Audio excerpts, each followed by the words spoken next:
Muy buenas tardes. Para la tarde de hoy vamos a estar hablando un poco acerca de lo que sería músculo esquelético en específicamente el primer módulo que corresponde de miembro superior a la articulación del hombro. Una articulación pues que es bastante demandante, sobre todo en el área de ecografía y también de múltiples asientos de diversos tipos de patologías que vamos a ir estando integrando a lo largo de todo este programa. Bueno, recordándoles que este diplomado está avalado por el Ministerio del Poder Popular para la Educación en la Clínica Docente de Radiología y todo va a estar dictado por mi persona, Manuel Ceballos, el cual pues soy médico radiólogo docente. Entonces, bueno, sin más a qué hacer referencia, vamos entonces a comenzar hablando acerca de lo que sería este importante tema que es la articulación del hombro. Bueno, ya sabemos que la misma articulación del hombro es bastante compleja desde el punto de vista anatómico, no es solamente algunos ligamentos del manguito rotador, no es solamente parte de los músculos que conforman el mismo, sino también todo lo que estaría a su vez formando parte de las estructuras estáticas y dinámicas que el mismo ofrece. ¿Ok? Entonces, bueno, trato de dividir desde el punto de vista didáctico para hacerlo un poco más fácil de digerir todas las estructuras que conforman la parte estática. Y aquí vamos a incluir lo que serían las articulaciones, los ligamentos y una estructura muy importante que luego vamos a ir mencionando, que es el labrum glenoideo. Así también tenemos las estructuras dinámicas, ya les he mencionado con anticipación lo que serían los tendones, los músculos que conforman lo que sería el manguito rotador, el cual pues viene siendo parte del protagonismo de estas lesiones a nivel de la articulación del hombro, el bíceps coracobraquial y la unidad escápulo-torácica. Entonces, fíjense que toda esta estructura la vamos a ir abordando sistemáticamente a través de diferentes protocolos y que a partir de lo que sería el ultrasonido vamos a ir utilizando diferentes tipos de cortes que nos va a ayudar a precisar cada uno de ellos. Es importante que conocer que el manguito rotador pues tienen, obviamente ya les había mencionado, tiene a su vez también estas estructuras estáticas que lo rodean, que forman parte integral de todo lo que el mismo ofrece y que fíjense que aquí en la parte anatómica les traigo una imagen muy representativa en donde podemos mencionar algunas de las estructuras que el mismo conforma, tal como por ejemplo la articulación acromioclavicular. Aquí podemos, de lo más interno a lo más externo, podemos apreciar esta fina imagen que vemos acá correspondiente a la membrana, en este caso sinovial, el ligamento capsular, más hacia el área un poco más externa, y fíjense que aquí ya comienza a observarse parte de las estructuras del manguito rotador, como lo sería el tendón del supraespinoso. Hay que recordar también que tenemos unas bolsas o bursas que son o forman parte fisiológica del hombro y que en condiciones normales yo no debería verlas en ecografía, al menos que estén patológicas. Si se ven ya bastante abultadas, se ven anecoicas o incluso se logran ver con componentes en su interior, ya podríamos estar mencionando algún cuadro patológico de la bursa como tal. ¿Ok? Tenemos también acá el músculo deltoide, tenemos aquí el rodete glenoideo y la cavidad glenoidea. Esto es alguna de las estructuras a tener en cuenta solamente como un aspecto básico de las generalidades. Ahora bien, ¿cuándo nos va a llegar a un paciente para la realización de una ecografía articular del hombro? Sabemos que hoy en día casi todo el mundo con síndrome del hombro doloroso le van a indicar resonancia magnética, sobre todo cuando están sospechando de alguna alteración que la ecografía lo limite.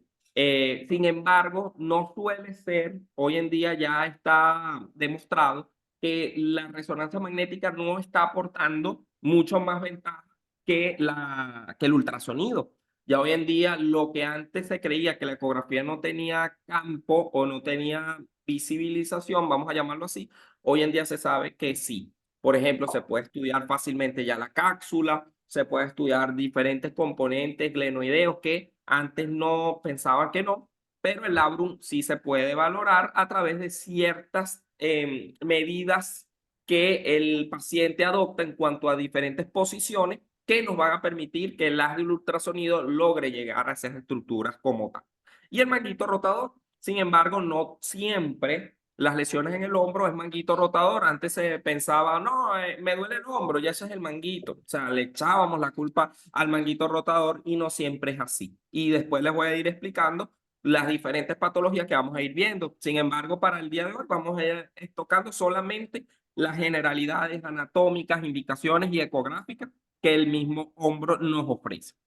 Sabemos que son tres huesos principales que conforman la articulación del hombro, ya todos conocemos.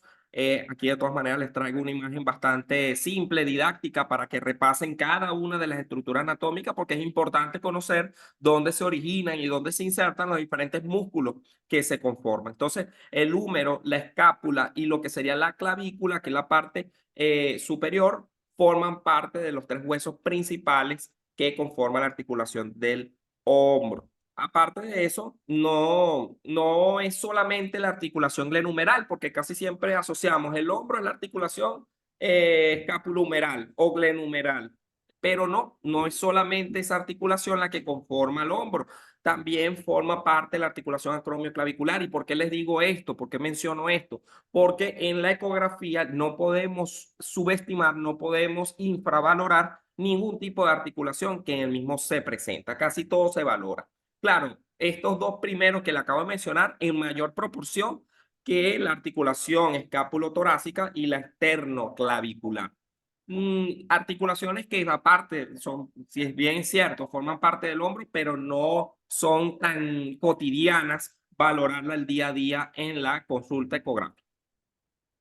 Conocer un poco de los músculos que conforman el hombro suele ser también bastante importante para poder tener más que todo un conocimiento básico. Esto es algo que ustedes con calma lo van a poder ir viendo, lo van a poder ir estudiando. Sin embargo, aquí yo les dejo algunos, por ejemplo, el supraespinoso, la abducción del brazo, rotar el brazo. Tenemos también el infraespinoso, los redondos, el subescapular. Todos van a tener diferentes funciones dependiendo, ¿ok?, de la dinámica que el mismo ofrezca. Entonces, aquí les dejo algunos y aquí la representación como tal de cada uno de los músculos. Ahora, cuando hablamos como tal del supraespinoso, hay que reconocer varias cosas. Primero, nosotros vamos a conseguir la parte posterior del hombro, hacia lo que sería por encima de la cara superior de la espina de la escápula, ¿ok? Entonces, todo por encima de esa espina va a ser el supraespinoso el que se encuentre, y hay que reconocer que el tendón del supraespinoso es uno de los principales que se lesiona, sobre todo en la patología del manguito, y el mismo nos ofrece el tendón del músculo supraespinoso. Ese tendón se valora muy frecuentemente en la anatomía ecográfica y el mismo hasta su inserción en lo que sería la tuberosidad mayor del húmero. Ahora bien, este músculo y su tendón son principales responsables de la abducción en los primeros 15 grados. Entonces, fíjense la importancia que el mismo ofrece, que el mismo tiene, porque es sostén de este tipo de funcionamiento. Aparte de eso, vamos a tener todo lo que esté por debajo o en la parte inferior de la misma espina de la escápula, va a ser el músculo infraespinoso. Disculpen, sabemos que la inserción es un poco más amplia. Si se fijen, miren todo el abordaje que el mismo tiene. Él básicamente va a anclarse o va a insertarse en todo lo que sería la cara medial de la tuberosidad mayor. Entonces es importante también considerar este tipo de inserción. Las fibras de la misma se interdigitan con las del supraespinoso. Fíjense que aquí incluso llega un momento en que uno no logra percibir en este punto cuál es cuál. O sea, no se logra discrepar uno con otro, más que lo de la inserción, que es la que sí nos va a decir, la inserción nos va a lograr diferenciar si estamos con el supraespinoso o el infraespinoso. Eso ya ecográficamente hablando. El otro sería el redondo menor. Fíjense que el redondo menor ya está mucho más insertándose casi que en las partes más inferiores de la misma tuberosidad mayor. Fíjense, aquí yo no he mencionado tuberosidad, otro tipo de tuberosidad, estoy hablando principalmente de la mayor.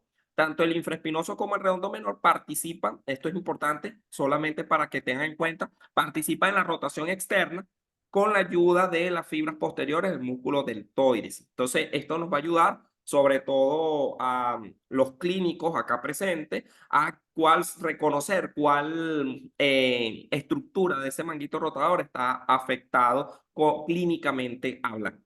El músculo subescapular se inserta, esto ya estaría anterior, ¿ok? Lo vamos a ver más en la superficie anterior y es el único que se inserta en la tuberosidad menor, ¿ok? De todos los músculos que ya anteriormente les mencioné, que son el supraespinoso, infraespinoso, redondo menor y el subescapular, son los cuatro músculos que conforman el complejo del manguito rotador. Complejo bastante importante, aquí les dejo esquemáticamente los músculos que participan y esto es importante tenerlo en cuenta en la valoración porque el manguito rotador y sin fines de menospreciar un músculo con respecto a otro, pero el supraespinoso es uno de los principales que se afecta. Entonces, bueno, les había mencionado que el labrum glenoideo es importante estudiarlo. Sabemos que el mismo tiene una inserción un poco, incluso le denominan meniscoide por la misma forma que adopta.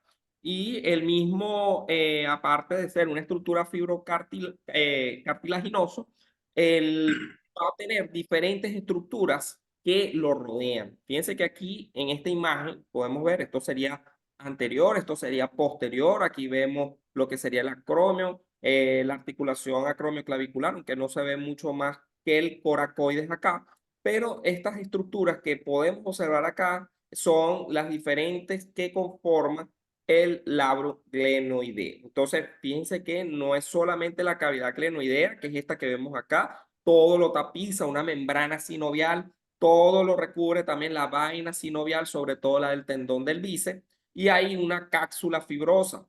Fíjense que aquí se observa representado en el número 4 y la parte más externa donde estarían a su vez pasando los tendones de los manguitos, del manguito de los rotadores. También hay bursas, ¿ok? Ya les había mencionado que la subdeltoidea, la subacromial, son bursas completamente fisiológicas, no debería observarse en la ecografía, pero a veces cuando hay presencia de bursitis, sobre todo, es bastante evidente observarlo y el diagnóstico ecográfico es muy preciso. Entonces, bueno, esto se los menciono porque es muy susceptible a lesiones traumáticas. Entonces, no solamente el paciente va a venir también con lesiones traumáticas, sino también un importante grupo de pacientes con lesiones degenerativas. Entonces, el labrum glenoideo forma parte también importante de todo este estudio. Ahora bien, la bursa subacromial. Cuando hablamos de la bursa subacromial, la principal función es favorecer el movimiento de los tendones, de los músculos sobre las prominencias óseas. Obviamente tiene que haber una adecuada fricción entre los mismos. Se encuentra junto a la bolsa subdeltoidea. Fíjense que incluso aquí pensamos que son compartimientos completamente distintos, pero la verdad es que uno se encuentra muy en estrecha relación con el otro y están en la superficie. Si ven acá, esta estructura que vemos acá es el acromio. Por eso se le denomina subacromial, porque está justo por debajo del mismo y justo por encima de la cabeza del humo. Ahora bien, está cubierto, o sea, es la bursa fácil de observar, fácil de distinguir ecográficamente. Bueno, como les digo, si está patológico, sí, pero él está cubierto completamente por el músculo deltoideo. Entonces, hay veces que hay que tratar de observar muy bien el deltoides, lograr ubicarlo, precisarlo para que lo que esté por debajo de él sepamos que se trate de la bursa. Entonces aquí las articulaciones del hombro va a tener a su vez diferentes tipos de ligamentos que van a ir de un sitio a otro. Los ligamentos pues no le dan más que estabilidad a lo que sería el hombro y muchas veces es importante en este caso conocerlos. No voy a explicarles cada uno por separado porque nuestro tema más que anatomía, nos compete al área ecográfica, pero aquí les dejo esta imagen solamente para que mantengamos un recordatorio y refresquemos lo que forma parte de la articulación del hombro. Aquí teniendo también un poco acerca de la articulación glenohumeral, conociendo un poco acerca de los tendones que ya habíamos visto anteriormente, hacia la parte ventral o anterior, lo que tendríamos el tendón del músculo subescapular, para repasar un poco, él se inserta en la tuberosidad menor y todo lo que se inserta en la tuberosidad mayor, de la parte más superior a inferior, vamos a tener el tendón del supraespinoso, luego vendría el tendón del infraespinoso y muy por debajo el tendón del redondo menor. Todo esto son los músculos periarticulares conjuntamente con todos los ligamentos activos. Por eso les había mencionado que el manguito rotador no es solamente músculo, no es solamente tendón, hay que valorar también ligamentos, ligamentos que son activos y que forman parte de estos músculos de sostén dentro de la articulación glenohumeral. Ahora bien, aquí recordando un poco acerca del manguito de los rotadores, fíjense que lo que les he mencionado hasta ahora ha sido plena anatomía. Yo no me he metido todavía en ningún momento con la parte ecográfica. ¿Por qué? Porque cuando hablamos de músculo esquelético, es necesario siempre que el estudiante, ya sea el clínico, traumatólogo, más que todo fisiatra, médicos, radiólogos, conozcan muy bien la anatomía, porque si no tenemos una buena base anatómica, no vamos a saber dónde colocar el traductor, qué es lo que estoy viendo, qué es lo que me estoy orientando, cuál es un corte transversal, cuál es un corte longitudinal. Y cuando yo les hable, colócalo en la inserción del tendón del supraespinoso, por ponerle un ejemplo, van a estar perdidos porque la anatomía no la precisaron bien. Por eso hago especial hincapié en la anatomía y por eso estamos abordándolo el día de hoy. Aquí tenemos parte de lo que serían los músculos que forman la composición de los manguitos de los rotadores. Fíjense que aquí tenemos el subescapular, que está mucho más anterior. Sabemos que el mismo se inserta en la tuberosidad menor. La tuberosidad menor, también llamada troquín, ¿ok? Del lumen. Ahora bien, el infraespinoso, que bueno, aquí realmente hay un error de las imágenes porque este realmente que observamos aquí es el supraespinoso. El supraespinoso sabemos que se inserta ya en la tuberosidad mayor y el mismo otro quita. El mismo forma parte importante de la abducción.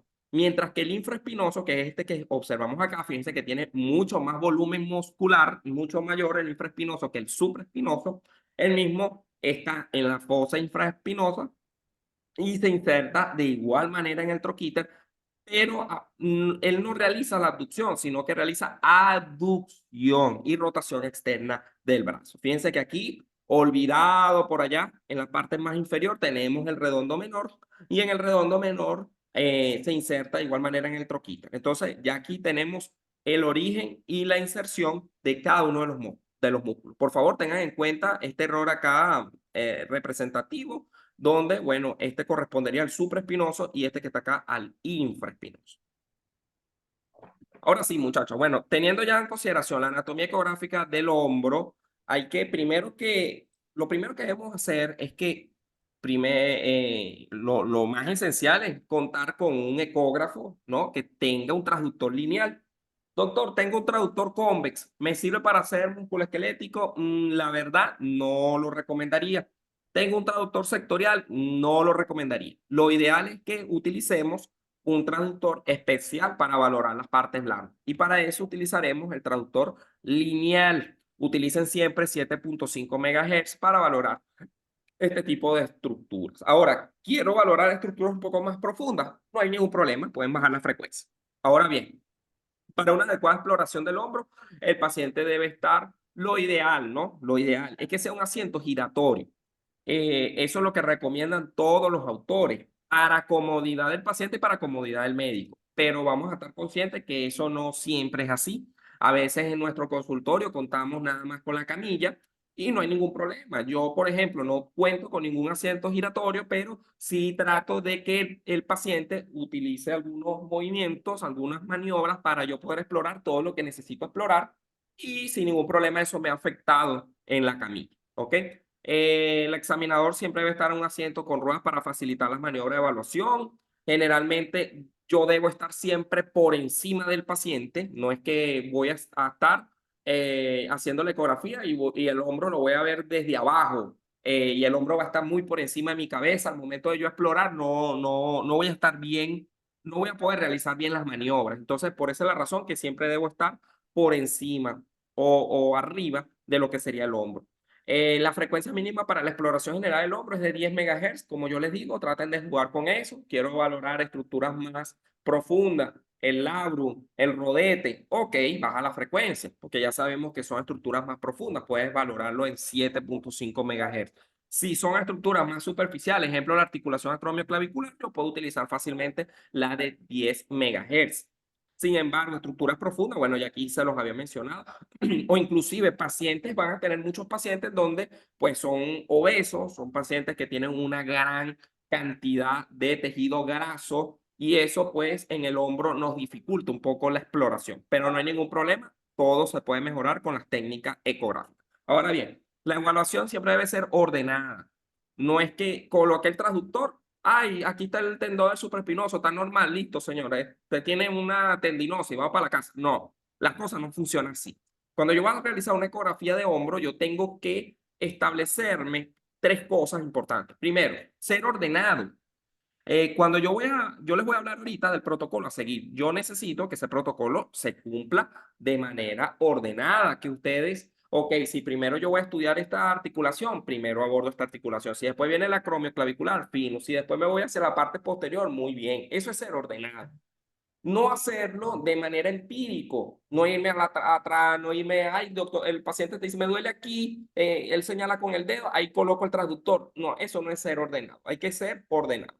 Hay que ser comparativo. ¿Qué quiere decir eso? Que si yo veo una lesión en el hombro derecho, yo tengo que lanzarme al hombro izquierdo y también estudiar que no haya ningún tipo de cambios a nivel de la articulación contralateral, porque hay veces que, oye, este tendón me parece que está hipoecoico, será una tendinosis, será degenerativo, y resulta que me voy al otro tendón y el otro tendón no está igual. Entonces ya aquí no puede, hay algo que está pasando con este tendón, pero no lo voy a saber hasta tanto yo haga el estudio de tipo comparativo. Y el otro es que es dinámico. ¿Qué quiere decir esto? La articulación del hombro es una de las pocas, de los pocos ecos que se realizan que debe ser dinámico. Ejemplo, cuando yo realizo, por ejemplo, un Doppler venoso, yo siempre le indico al paciente que puje, que respire profundo, que deje de pujar. Conocer las maniobras de Valsalva suele ser importante. Igual una ecografía abdominal, disculpen, en donde le pido al paciente que respire profundo, que saque la barriga. Eso es ser dinámico. Pero la ecografía del hombro es mucho más dinámico que eso. Porque yo necesito que el paciente, por ejemplo, me coloque las manos, la palma en la cara superior del muslo, como si estuviese pidiendo. Hay otra donde yo voy a necesitar que el paciente haga una ligera abducción, una ligera rotación. Necesito que el paciente coloque la mano en la, como si se estuviera sacando algo del bolsillo del pantalón y eso lo hace ser una ecografía de tipo dinámica. Entonces, bueno, ya yo sé que aquí muchos esperaban el momento de lo que sería la anatomía ecográfica. Aquí tenemos la parte de lo más externo, lo más interno, cómo se ve por eco.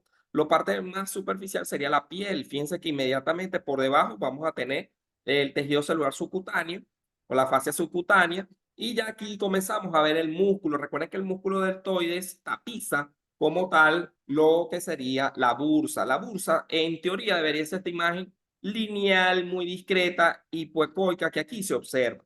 Recuerden que si no la veo, no pasa nada, porque lo normal es que no se ve. Y si se ve, puede haber asientos de algún tipo de patología, por ejemplo, una bursita. Aquí tenemos el tendón y todo lo que se vea adherido hipoecoico a una cortical, ya eso siempre es cartílago.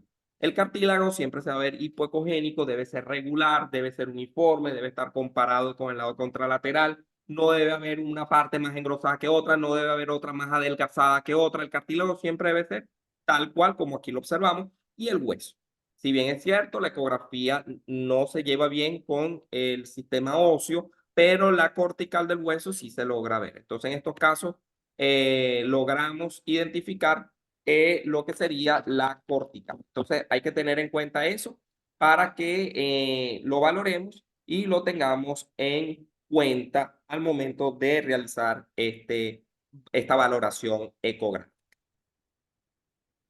Ahora bien, lo primero a tener en cuenta es conocer el tendón del bíceps. Esa es nuestra primera estructura anatómica por excelencia que debemos nosotros valorar. El tendón del bíceps hay una manera específica que yo debo pedirle al paciente que realice para yo poder descubrir al tendón. Porque si yo no lo hago, pues es muy difícil que yo lo logre estudiar. Entonces, la técnica ecográfica que se describe, que es la que nosotros manejamos, es colocando al paciente, obviamente sentado frente a ustedes, con la palma de la mano hacia arriba y la mano sobre el muslo.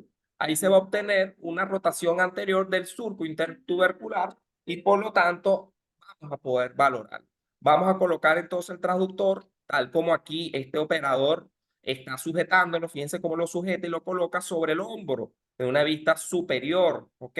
Entonces la sonda transductor se coloca en posición transversal y longitudinal. Esas son las dos formas en las cuales yo debo estudiar el tendón de la porción larga del bíceps braquial. Ahora bien, esto con respecto a la dirección del bíceps, ojo con eso. La exploración debe incluir un barrido del tendón. No es que yo coloque el transductor, vi el tendón y ya dije que está normal. No, porque no siempre es una porción la que se afecta. A veces puede ser de manera difusa, pero a veces está en el sitio de la inserción. Como no siempre está en el sitio de la inserción, a veces puede estar en la unión miotendinosa. Entonces, las patologías como tal focales es importante que nosotros la identifiquemos teniendo en cuenta un barrido, ¿ok? Casi siempre en la exploración que los autores nos mencionan es que el barrido del tendón debe ser de sentido medial a lateral, ¿ok? Y de superior a inferior. Esto queda a completo criterio del ecografista, del traumatólogo, del fisiatra, del radiólogo, porque no siempre debe cumplirse esto. Hay veces que pues es necesario que yo valore más la parte medial que la lateral, hay veces que es más importante la superior que la inferior. Entonces hacemos especial énfasis en el hallazgo que estoy observando. Entonces, bueno, acá les traigo más que todo un ejemplo representativo de lo que sería la posición en la cual yo debo colocar el transductor. Este cuadro representado rectángulo de bordes negros nos dice más o menos cómo yo debo colocar el transductor, debe ser en transversal y teniendo en cuenta el surco intertubercular, que yo fácilmente lo puedo palpar por donde pasa la corredera bicipital. En ese caso, puedo yo sin ningún problema ubicarme manualmente para luego yo colocar el transductor. Entonces, esto es región anterior del hombro y recordar que en el surco intertubercular es donde va a correr la corredera bicipital, valga la redundancia, el tendón de la porción larga del bíceps braquial. Ahora bien, el tendón del bíceps se debe observar así. Fíjense que aquí en el corte transversal vamos a observar la hendidura. La hendidura que aquí yo observo es la hendidura que corresponde al surco intertubercular. Ese surco va a permitir ver esta imaginación y todo lo que dentro de ese surco se contiene no es más que el tendón del bíceps en un corte transversal. Entonces es importante siempre valorarlo en un corte transversal. Fíjense que incluso hay literaturas que lo describen con puente entre los bordes corticales y aquí vamos a tener el tendón del bíceps. El tendón del bíceps, fíjense que aquí se observa claramente la corredera, ¿ok? Cortical del surco intertubercular y allí conteniendo lo que sería el tendón del bíceps braquial. Esto es una imagen completamente normal, así debería yo observar. Ahora bien, esto es la manera de yo explorar. Esta es la posición del bíceps. Ahora, recuerden que no es solamente verlo en forma transversal, es también observarlo en forma longitudinal. Es decir, que yo voy a colocar el transductor en transversal y luego debo hacer una discreta angulación hasta que quede completamente longitudinal o lo que es lo mismo en el eje largo del tendón. Entonces, más o menos así lo voy a observar. Este sería el eje corto y ya en un corte longitudinal el eje largo, ¿ok? Entonces, solo lo que voy a hacer es una ligera rotación del transductor. Entonces, aquí fácilmente les puedo observar algunos de los dibujos anatómicos que representan la forma, tanto en el corte longitudinal como en el transversal. Les coloco aquí también que debe observarse de forma de pirámide de la tuberosidad menor medial al surco intertubercular en el eje longitudinal. Esto es algo solamente para que se ubique, no siempre se observa, pero es algo que está descrito.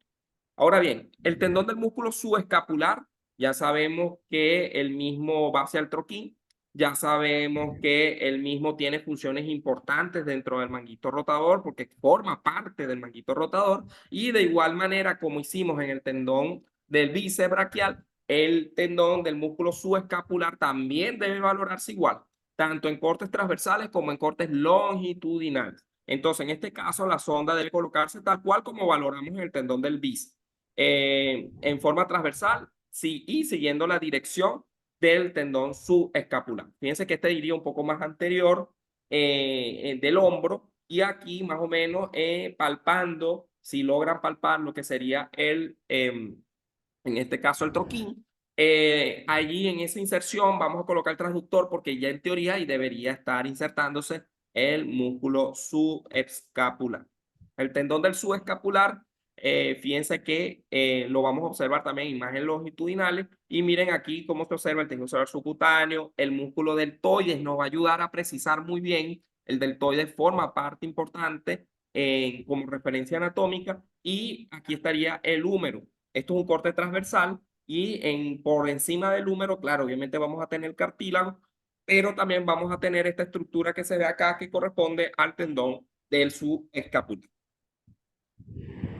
En cortes longitudinales debemos hacer de igual manera los barridos de medial a lateral, de lateral a medial, de superior a inferior, de inferior a superior. Y lo más importante es que en esta zona, cuando hay luxaciones o dislocaciones del bíceps, suele afectarse muy frecuentemente lo que correspondería al tendón del músculo subescapular. Entonces es importante siempre valorarlo en estos contextos.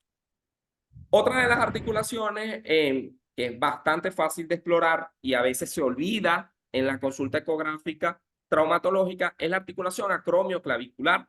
Nosotros debemos siempre colocar la localización, es muy fácil, primero que nada, porque se puede palpar.